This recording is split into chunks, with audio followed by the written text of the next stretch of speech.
আজ নিয়ে আসছি জবস পাসওয়ার্ড মডেল টেস্ট 19 এর শুধুমাত্র গণিত অংশের সমাধান। কেননা অন্যান্য মডেল টেস্ট আমি 1 থেকে 80 দিয়েছি, এই মডেল টেস্টের শুধু গণিত অংশের সমাধান দিয়েছি এই কারণেই, কারণ এই মডেল টেস্টের গণিত প্রশ্নগুলা একটু জটিল। তাই বন্ধুরা স্কিপ না করে ভিডিওটি ধৈর্য সহকারে দেখতে থাকুন, ইনশাআল্লাহ উপকৃত হবেন। 3 নং যে প্রশ্ন, এটা অবশ্যই ইজি প্রশ্ন। 10টি সংখ্যার যোগফল দেওয়া আছে আমাদের, এরকম গণিত করেছি। প্রথম 4টার গড়, তাহলে প্রথম 4টার গড় এবং শেষ 5টার গড় দেওয়া আছে, পঞ্চম সংখ্যাটি কত? জাস্ট প্রথম 4টার গড় কত, মোট কত হবে? প্রথম 4টার যদি গড় হয় 52, তাহলে মোট হবে কত? আমরা সবাই জানি 52 গুণ 4, তাহলে 4 দুগুণে 8 এবং 4 পাঁচে 20, তাহলে দাঁড়াইলো আমার 208। এরপরে শেষ 5টার গড় কত? 38, তাহলে মোট হবে 38 গুণ, যেহেতু 5টা 5 দ্বারা গুণ, তাহলে কি দাঁড়াইলো? 5 8 40 আর 3 5 15, 15 আর 4 19, এর মানে 190। আবার গুণ করি, 5 8 40 এর শূন্য, 3 5 15, 15 আর 4 হাতের 4 19। তাহলে এই যে কয়টা সংখ্যা, 4 আর 5 9টা সংখ্যার মোট কত হলো?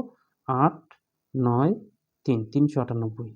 তাহলে এই যে 10টা সংখ্যার যোগফল দেওয়া আছে 462, 10টা সংখ্যার যোগফল থেকে এই 9টা সংখ্যার যোগফল বিয়োগ করলে আমাদের কি বের হবে?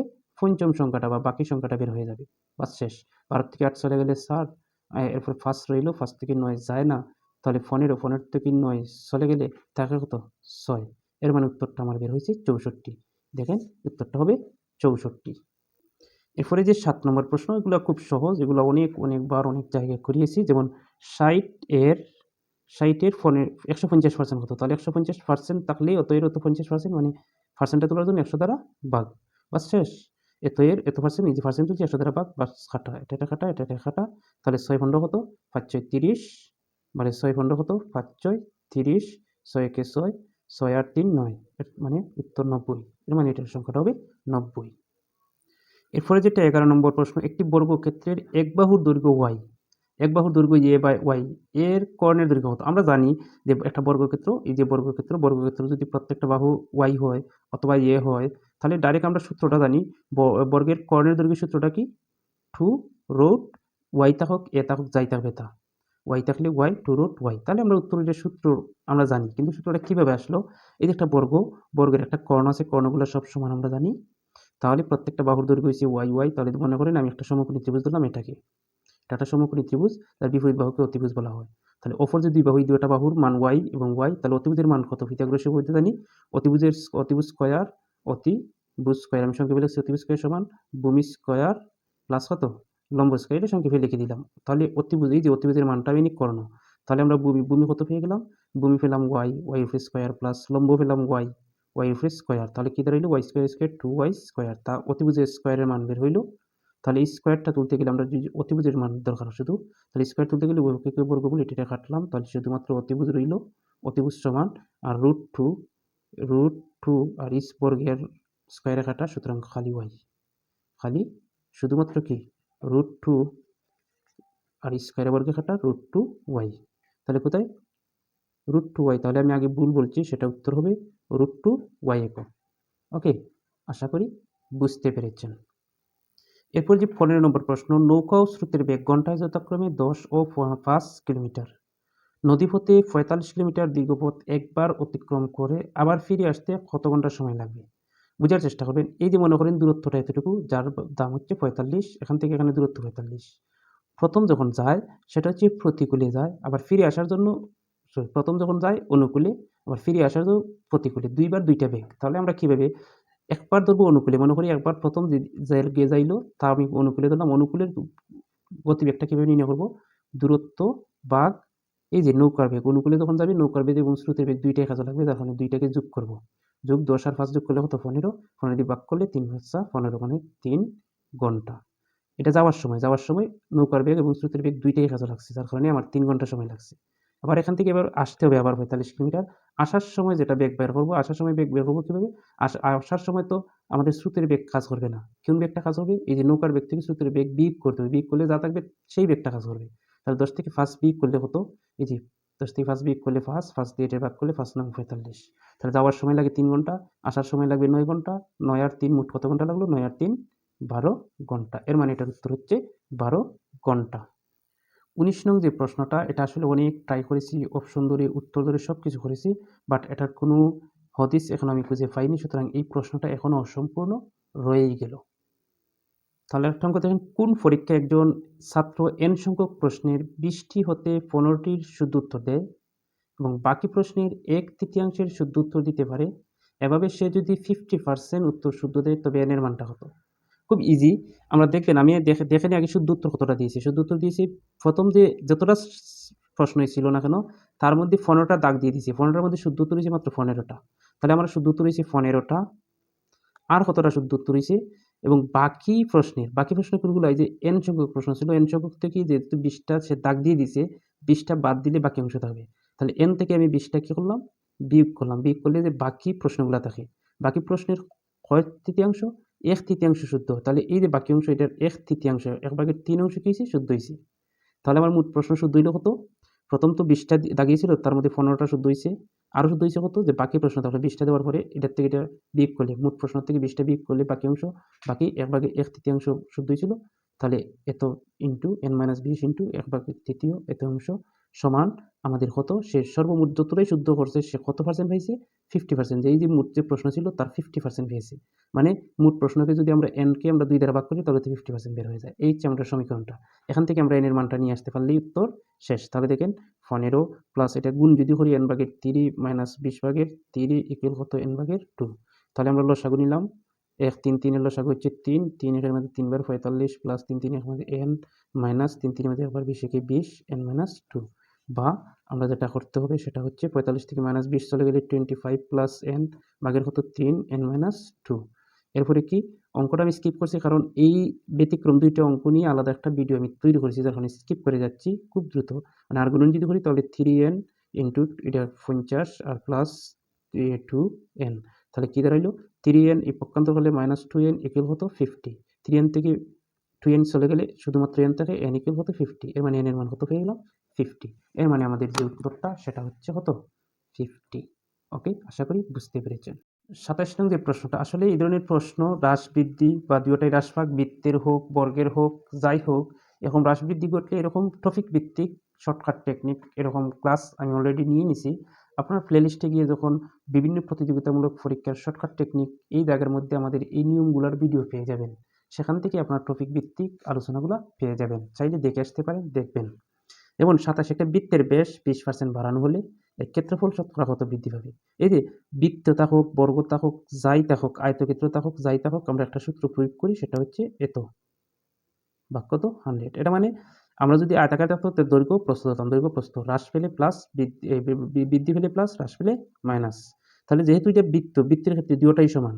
বৃত্তের ব্যাস এর মান যত, বীর মান তত। যেহেতু জাস্ট খালি বাড়ানো হয়েছে, মানে সবগুলা প্লাস ধরবো। 20, এটার মানও 20, দুটোটার মান সমান ধরবো বৃত্তের ক্ষেত্রে। আর বর্গের ক্ষেত্রে, বর্গের ক্ষেত্রে তো এক বাহু থাকবে, এরকম আমরা এ বির মান দুটোটা এক ধরে নেব। খালি হ্রাস পেলে মাইনাস, বাড়লে প্লাস সবগুলো দিয়ে দিব। ইন্টু 20 ইন্টু কত? 20 ভাগের কত? 100। তাহলে এটা ভাগ করলে 5 20 একশো আর 5 4 20। তাহলে 20 আর 20 40, 40 প্লাস কত? 4 ইকুয়াল কত? 44%। এর মানে এটার উত্তর হবে 44%। আরেকটা ব্যতিক্রম অঙ্ক পেয়ে গেলাম। এই অঙ্কটারও আমি জাস্ট আলাদা একটা ভিডিও দিয়েছি, সেখানে আমি খুব ঠান্ডা মাথায় বুঝিয়েছি, সেখান থেকে আপনারা দেখে আসলে খুব ভালো হবে। 20 জন বাচ্চার মধ্যে কিছু সংখ্যক চকলেট সমানভাবে ভাগ করে দেওয়া হলো। যদি আরেকটা চকলেট বেশি থাকতো এবং একটা বাচ্চা বেশি হতো তবে প্রত্যেক বাচ্চা একটা করে চকলেট কম পেত। কতটি চকলেট বিতরণ করা হয়েছিল? আমি মনে করি চকলেট সংখ্যাটা ক। তাহলে মোট চকলেট সংখ্যা যদি ক ধরি তাহলে 20 জনের মধ্যে বেটে দিছে। 20 জন দ্বারা যদি ভাগ করি, মোট চকলেটকে যতজন আছে তত দ্বারা ভাগ করলে যে সংখ্যাটা বার হয় সেটা হচ্ছে প্রত্যেকের চকলেটের সংখ্যা। প্রত্যেকের কি সংখ্যা? চকলেটের সংখ্যা এতটি। এরপরে দেখেন, আমি মোট এরপরে বলছে যদি আরও একটা চকলেট বেশি থাকতো, মানে কটা ধরছি চকলেট, তাহলে একটা যদি বেশি থাকতো তাহলে ক প্লাস এক হতো এবং একটা বাচ্চা বেশি হতো। আগে ছিল 20টা, 20টা ছিল, এখন যদি একটা আমি কি করি? বাড়াই, তাহলে হবে 21টা। তাহলে আমাদের মোট চকলেট একটা বাড়ানোর পরে ক প্লাস 21, মোট বাচ্চা বাড়ানোর পরে হলো 20 থেকে 21। তাহলে মোট চকলেটকে মোট কি দ্বারা? বাচ্চা দ্বারা ভাগ করলে আবার প্রত্যেকে যে চকলেট পাবে সেই সংখ্যাটা বের হয়ে যাবে। তাহলে এই সংখ্যাটা কি বলছে? বাড়াইলে, চকলেট একটা বাড়াইলে বা বাচ্চা একটা বাড়ালে তারা কি করছে? বাচ্চা একটা করে চকলেট কি করছে? প্রত্যেক বাচ্চা একটা করে। আবার বুঝি, যদি আরেকটা চকলেট বেশি থাকতো এবং একটা বাচ্চা বেশি হতো তাহলে মোট তো পেয়ে গেলাম। তবে প্রত্যেক বাচ্চা একটা করে চকলেট কম পেত। আগে যে চকলেটটা আছিল প্রথমে, তা তো প্রত্যেকের চকলেট এত সংখ্যা, তাহলে এত সংখ্যা এতটা ছিল, তার থেকে একটা কি হতো কম পেত। পাঁচ শেষ উত্তর। এই তো আমাদের শেষ। এখান থেকে কয়ের মানটা বের করতে পারলেই উত্তর শেষ। ক প্লাস এক ভাগ কত 21 ভাগ এটা যদি আমরা লসাগু নেই তাহলে বি ক মাইনাস কত 20। তাহলে আমরা যদি এখন আর গুণন করি তাহলে কি দাঁড়ায়, এটার সাথে এটা গুণ করলে 21 কয়ে, আর এটার সাথে এটা গুণ করলে প্লাসে মাইনাসে মাইনাস শূন্য, 21 দুগুণে 42 420, আর 20-এর সাথে ক গুণ হলে 20 ক, আর প্লাসে মাইনাস প্লাসে প্লাসে প্লাস 20 একে 20। তাহলে আমরা পক্ষান্তর যদি করি তাহলে মাইনাস 20কে আর 20, আর এটা পক্ষান্তর হলে প্লাস 420। তাহলে কি দাঁড়ায় 21 কর থেকে 20 ক চলে গেলে শুধু কো, আর 20 আর 420 যোগ করলে 440টি। তাহলে উত্তর এতই। এটা আসলে আমি ঠান্ডা মাথায় একটা উত্তর দিয়ে দিয়েছি ভিডিওগুলো, সেটা দেখলে অবশ্যই আরও ভালোভাবে বুঝতে পারবেন আশা করি। এরপরে যে প্রশ্ন হচ্ছে, দুইটি সংখ্যার গুণফল 189 এবং সংখ্যা দুইটির যোগফল 30। সংখ্যা দুইটি কত? কি সহজ প্রশ্ন। সংখ্যা দুইটি, তাহলে দুইটার যোগফল, আগে যেটা সহজ এটা, দুইটার যোগফল বের করতে তো আর সমস্যা নেই। দুইটা সংখ্যা যোগে সবগুলো 21 আর 9 30, 7 আর 23 10, 30, 28 8 আর 22 30, 22 আর 18 30। তাহলে সব অপশনগুলাই যোগফল দুইটা সংখ্যার 30 বের হয়, কিন্তু আমাদের অপশন দুইটাই মানতে হবে, তাহলে আমরা এখান থেকে উত্তর দিতে পারবো না। তাহলে কি গুণফল কোনটা? তাহলে গুণফল হয়, দেখেন 9 এর সাথে 1 গুণ করলে 9 কে 9, 9 দুগুণে 18, 190 মিলে গেছে প্রথমটাই। তাহলে দেখেন যোগ গুণ করলেও আমাদের এই দুইটা সংখ্যা গুণ করলেও 190, আবার যোগ করলেও 30। এর মানে দুইটা শর্তে এই সংখ্যাটা কি করছে পূরণ করছে, এর মানে এটাই উত্তর। ওকে, আশা করি বুঝতে পেরেছেন। আরেকটা অঙ্ক দেখেন, 1 মণ চাল কত টাকায় বিক্রয়, এটা বিক্রয় মূল্য, 5% ক্ষতি হলো, প্রতি মণ কত টাকায় বিক্রয় করলে 6% লাভ হতো। এখানে দুইটা স্টেপে করতে হবে। আগে যে 5% ক্ষতিতে তার ক্রয় মূল্যটা কত ছিল এটা বের করতে হবে।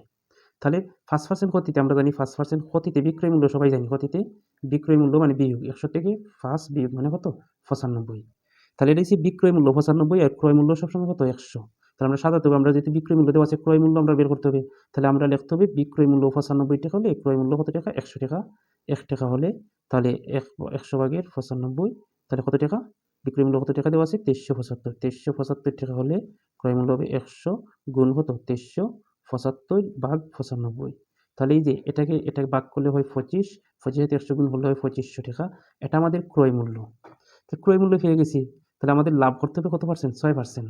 6% লাভে বিক্রয় মূল্য মানে কি 6% লাভে বিক্রয় মূল্য 106 টাকা, মানে 100 টাকার ক্রয় মূল্য কত 100 টাকা আর বিক্রয় মূল্য 106 টাকা, মানে 100 টাকার জিনিস বিক্রি করতে হবে, তাহলে 100 টাকার জিনিস বিক্রি করতে হবে 106 টাকায়। 1 টাকার জিনিস বিক্রি করতে হবে 106 ভাগের কত 100, তাহলে কত টাকার জিনিস আমরা ক্রয় মূল্য কত এই জন্য ক্রয় মূল্যটা বের করছি। তাহলে 2500 টাকার জিনিস বিক্রি করতে হবে 106 গুণ 2500 ভাগ কত 100, 100 দ্বারা 2500কে ভাগ করলে শুধু 25, 25 সাথে 106 গুণ করলে যা উত্তর আসবে সেটা হচ্ছে 2650। এর মানে এটার উত্তর হচ্ছে 2650। এই অঙ্কটা অত্যন্ত সহজ। যেমন 55 লিটার দ্রবণে পানি এবং সিরাপের অনুপাত, এটা হচ্ছে পানির অনুপাত আর এটা হচ্ছে সিরাপের অনুপাত। দ্রবণে কত লিটার সিরাপ আছে, জাস্ট সহজ, যে দুইটা অনুপাতের যোগফল দ্বারা 5 আর 6 যোগফল করলে কত 5 আর 6 11, 11 দ্বারা যদি আমরা ভাগ করি তাহলে 5 11 55 মানে এক অনুপাতের মান 5। তাহলে কার মান চাইছে কি কত লিটার সিরাপ আছে, তাহলে সিরাপের অনুপাতটা কত, পানি হচ্ছে প্রথমটা, সিরাপ হচ্ছে দ্বিতীয়টা, সিরাপের অনুপাত হচ্ছে 6, তাহলে এক অনুপাতের মান 5 হলে 6 অনুপাতের মান 5 6 30, এর মানে 30 লিটার। এটা খুব সহজ, এ ধরনের প্রশ্ন খুবই বেশি দিয়েছি। একটা প্রশ্ন দেখেন, লগের একটা অঙ্ক আসছে, লগ 381 এর মান কত।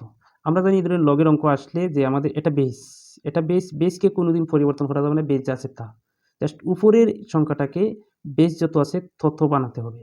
এখানে তো 3 আছে, তাহলে কেন একটা 3 বানাতে হবে, 3 এর উপরে কত পাওয়ার দিলে আমাদের 81 মান আসে। আমাদের টার্গেট হচ্ছে লগের নিচে যে বেস থাকবে বেসটা ঠিক থাকবে, শেষে যে সংখ্যাটা থাকবে ঠিক ওই সংখ্যাটাই হতে হবে, এই বেসের সংখ্যাটাই হতে হবে। আবার ওই সংখ্যার উপরে বেসের সংখ্যা 3 ছিল 3 দিয়ে দিয়েছি, এর উপরে কত দিলে 81 হয়। আমি যদি ধরি 3 গুণ 3 গুণ 3 গুণ 3, 3 3 9, 3 9 27, 3 27 81, এর মানে কয়টা 3 1 2 3 4টা, এর মানে 3 টু দি পাওয়ার কত 4 দিতে হবে। আর এটাও জানি আমরা লগ, এই যে লগ এ মানে বৃত্তি সমান হয়ে গেলে সারা মানটা হয় 1। তাহলে এই সারাটা বৃত্তি সমান হয়ে গেছে, তাহলে সারাটা 1, আর এই যে পাওয়ারটা আগে আসে, আর এই সারাটা লিখবো আমরা, ঠিক আছে 3 3, আর এই সারাটার মান কত 1, তাহলে 4 × 1 6 কে 6, এর মানে এটার উত্তর হচ্ছে 4। এরপরের যে প্রশ্ন গণিতের প্রশ্নটা সেটা খুব সহজ, যেটা আমি এখানে উত্তর দিয়ে দিব। দেখুন একটু, 10 জন লোক একটি 20 দিনে সম্পূর্ণ করে, একটি কাজ 20 দিনে সম্পূর্ণ করে 8 জন লোকের কাজটি সম্পূর্ণ করতে কতদিন লাগবে? খুব সহজ। এদের অঙ্ক থাকলে আমি বলছিলাম প্রথম দিন গুণ প্রথম জন, প্রথম দিন গুণ প্রথম জন ভাগ করব কত দ্বারা? পরিবর্তিত জন বা দিন দ্বারা। পরিবর্তিত কত দিনে করতে হবে? 8 দিনে করতে হবে, মানে 8 দ্বারা ভাগ। তাহলে আমরা যদি এটা ভাগ করি তাহলে 5 দুগুণে কত? 10 আর 2 দিয়ে যদি এটা ভাগ করি 60 আর 60 দিয়ে যদি আমরা 20 কে ভাগ করি 4 5 20, তাহলে 5 গুণ 5 কত? 25। এর মানে 8 জনে করতে গেলে 25 দিন সময় লাগবে, সেটাই স্বাভাবিক। এই যে 55 নম্বর প্রশ্ন, a square plus y square equal 4 এবং a square minus y square equal -4 হলে এত এর মান নির্ণয় করো। তাহলে দেখেন এই এত এর মান নির্ণয় করতে আমার কি লাগে? আমি এটার সূত্র প্রয়োগ করি আগে, তাহলে বুঝতে পারবো এখান থেকে কি মান নিয়ে আসতে হয়। তাহলে দেখেন x to the power 4 plus y to the power 4 এটার মান নির্ণয় করব। এটাকে স্কয়ার করা যায়, x স্কয়ার ভাঙা যায়, অবশ্যই এভাবে ভাঙা যায়। তাহলে কি করব? এই যে এটাকে স্কয়ার এটাকে বি স্কয়ার ধরে a প্লাস b হোল স্কয়ারের সূত্র প্রয়োগ করি, তাহলে কি a স্কয়ার প্লাস b স্কয়ারের সূত্র হচ্ছে a প্লাস b, এর জায়গাতে স্কয়ার, বি জায়গাতে square, a plus b whole square minus কত 2a, a বলতে স্কয়ার, b বলতে y square, 2a square y square. তাহলে একটা জিনিস লক্ষ্য করুন, আমরা যে এই যে সূত্রটা প্রয়োগ করলাম, এটার মান নির্ণয় করতে যে সূত্রটা প্রয়োগ করলাম, এখানে স্কয়ার প্লাস y স্কয়ার এটার মান দেওয়া আছে স্কয়ার প্লাস y স্কয়ার 4, কিন্তু -2 ইনটু স্কয়ার y স্কয়ারের মান জানা আমাদের নাই। আমাদের এই যে দুইটা উদ্দীপক দেওয়া আছে এখান থেকে আমরা এই মানটা নিয়ে আসতে হবে। তাহলে দেখুন আমি কিভাবে নিয়ে আসছি। তাহলে এই যে মানটা দেওয়া আছে স্কয়ার মাইনাস বা স্কয়ার প্লাস কত ওয়াই স্কয়ার যে দেওয়া আছে এটা ইকুয়াল 4, তাহলে এটাকে যদি আমরা উভয়পক্ষকে বর্গ করি তাহলে কি দাঁড়ায়? a প্লাস b হোল স্কয়ারের সূত্র, এটা অনুসিদ্ধান্তে ফেলাতে হবে কারণ আমরা x এর মানটা নির্ণয় করতে। তাহলে এটার সূত্রটা a plus b whole square অনুসিদ্ধান্তটা কি? a minus b whole square plus কত 4a b ইকুয়াল কত? 4 এর বর্গ 16, 4 এর বর্গ 16। তাহলে দেখেন এই যে square minus y square, square minus y স্কয়ারের মানটা কত? -4, তাহলে -4 whole square plus 4 into x square Y square equal কত? 16। তাহলে দেখেন -4 এর যখন স্কয়ার করব অর্থাৎ দুইটা থাকবে, অর্থাৎ -4 গুণ -4, মাইনাস মাইনাসে প্লাস, 4 4 16 অর্থাৎ প্লাস হয়ে যায়। তাহলে এটা লিখতে পারি 16 plus 4 square Y square equal কত? 16। তাহলে আমরা এই যে স্কয়ার ওয়াই স্কয়ারের মানের দরকার, তাহলে কি করব আমরা? এই 16টা পক্ষান্তর করলে X square Y square equal কত? 16 মাইনাস হয়ে যাবে -16। তাহলে কি দাঁড়ায় দেখেন 4 স্কয়ার ওয়াই স্কয়ার ইকুয়াল 16 থেকে 16 গেলে কি 0, আমি অযথা অঙ্কটা লম্বা করতেছি, এটা খুব সহজ সংক্ষিপ্তভাবে আপনারা পারবেন নির্ণয় করতে। তাহলে এই যে স্কয়ার ওয়াই স্কয়ারের সাথে 4 গুণ আছে এদিকে ভাগ হয়ে যাবে, ভাগ করলে যা আসবে তা অবশ্যই 0ই আসবে। এর মানে আমরা স্কয়ার ওয়াই স্কয়ারের মানটা পেয়ে গেলাম কত? 0। তাহলে আমরা এটার মান আমরা আছে, এটার মান কত? 4, 4 এর উপর স্কয়ার আর মাইনাস কত 2 ইনটু এই সারাটার মান পেলাম 0। তাহলে 4 এর বর্গ 16, 2 এর 0 0, 16 থেকে 0 গেলে কি 16, এর মানে এটার উত্তর হচ্ছে 16, এটার উত্তর হচ্ছে 16। এরপরে যে প্রশ্ন 59 নাম্বার যেটা, এটা খুব সহজ, যে শতকরা বার্ষিক 5 টাকা হার সুদে কোন আসল কত বছর সুদে আসলে অত গুণ হবে? এই ধরনের টাইপের অঙ্ক থাকা মানে হচ্ছে যত গুণ থাকবে, যত গুণ থাকবে, কেন কয় গুণ আছে? দ্বিগুণ। তাহলে দ্বিগুণ থেকে 1 বিয়োগ করবেন, যত গুণ থাকবে, যত গুণ থাকবে তার থেকে 1 বিয়োগ। কয় গুণ আছে? 2 গুণ আছে, 2 থেকে 1 বিয়োগ, বিয়োগ দিয়ে গুণ করবেন 100 আর ভাগ করবেন, এখানে বছর থাকবে অথবা বার্ষিক।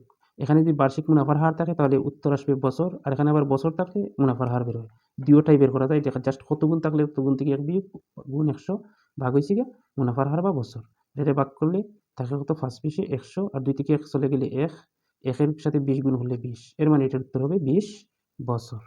এরপরে দেখেন 63 নম্বর যে অঙ্কটা, এটা অনেক জায়গায় অনেকবার দিয়েছি আমি উত্তর। x - y whole square equal 14 এবং xy ইকুয়াল 2 হয়, তবে এত এর মান হতো। এটা একটা মানসিক দক্ষতা, তাই আমি করেছিলাম বিসিএস রিয়েল মডেল টেস্টের প্রথম মডেল টেস্টও। তাহলে এই যে এত এর মান মানে স্কয়ার প্লাস ওয়াই স্কয়ার। তাহলে এটার সূত্রটা কি? a প্লাস b, অথবা এখানে যেহেতু মাইনাস দেওয়া আছে মাইনাসের মানটা, তাহলে এটা তো দুইটাই সূত্রই আছে, তাহলে আমরা যে কোনো একটা বসাতে পারি আমাদের ইচ্ছা মতে। যেহেতু এটা মাইনাসের সূত্রটা বসাইলাম, a - b whole square plus কত 2ab, এখানে x y এর মান আছে। এখানে যেটা করি আমরা x - y হোল স্কয়ার এর মান আছে 14, x - y হোল স্কয়ার সারাটার মান আছে 14 প্লাস কত 2 ইনটু xy এর মান কত 2। এখানে আমরা যেটা ভুল করি, মনে করি আমরা x - y এর জায়গায় 14 আর যেহেতু স্কয়ার আছে আবার স্কয়ার দিয়ে দিই, এখানে আমরা ভুল হয়। তাহলে x - y হোল স্কয়ারের ডাইরেক্ট মানই আছে আমাদের 14, তাহলে আর এই x - y whole square equal direct 14 লিখলাম প্লাস কত 2 গুণ 2 14, 2 দুগুণে 6, 14 আর 6 18, এর মানে এটার উত্তর হচ্ছে 18। আচ্ছা এই অঙ্কটার মধ্যে সবচেয়ে বড় সংখ্যাটা কত? আচ্ছা এটা আছে 0.0099, এটা আছে 0.1, এই সংখ্যাটার থেকে কিন্তু এর সংখ্যাটা বড়। নিঃসন্দেহে। এটাকে যদি আমরা ভাগ করি, 100 দ্বারা ভাগ করা সহজ, কারণ দশমিকটা 1 এর পর 2টা শূন্য আছে, 2 ঘর ডানে নিয়ে আসবো, মানে এটাকে ভাগ করে যদি, তাহলে হবে 9, 0, এই যে এখানে দশমিক। তাহলে এই সংখ্যাটা 0.1 এর চাইতে এটা কিন্তু ছোট, কারণ 0.0109, আর কিন্তু এটা 0.1 মানে 0.4 1 আছে, তাহলে এটার চাইতেও কিন্তু এটা বড়। এটাকে যদি ভাগ করি তাহলে 9 এর আগে কয়েক সংখ্যা বামে চলে আসবে, 1, 2, 3টে সংখ্যা আছে, 3 সংখ্যা ডানে, মানে এত 0.009। তাহলে এখানে আমাদের সবচেয়ে ছোট্ট হচ্ছে এটা, এরপর এর চাইতে ছোট হয়েছে এটা, এরপর এর চাইতে ছোট হয়েছে এটা, আবার এটা হচ্ছে সবচেয়ে বড়, কারণ এটা হচ্ছে 0.1, মানে 0.1 এটা বড়। তাহলে এই হচ্ছে আমাদের উত্তর, কারণ 0.1 বড় এখানে।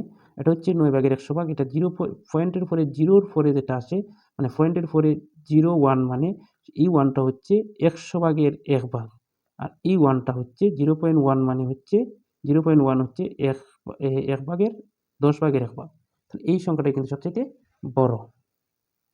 এরপরের যে প্রশ্ন, পায়েস ও দুধ, পায়েসে দুধ ও চিনির অনুপাত 7, এটা হচ্ছে দুধের অনুপাত 7, চিনির অনুপাত 2। ওই পায়েসে চিনির পরিমাণ 4 কেজি, তাহলে চিনির অনুপাতটা ছিল কত, 2, তাহলে তার মানটা যেহেতু 4 কেজি, তাহলে এক অনুপাতের মান বের করতে পারবো আমরা। এক অনুপাতের মান যেহেতু অনুপাত 2, এর মানে 4কে 2 দ্বারা ভাগ করলে আমরা এক অনুপাতের মান বের হয়ে যায়।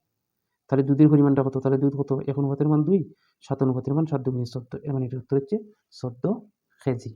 এরপরের যে লাস্ট যে প্রশ্নটা, 76 নম্বর প্রশ্ন, খুব ইজি, এগুলো আসলে কোনো কঠিন প্রশ্ন না। 15 গুণ 15 গুণ 15 ভাগ হচ্ছে 15 ভাগ 15 এর 15।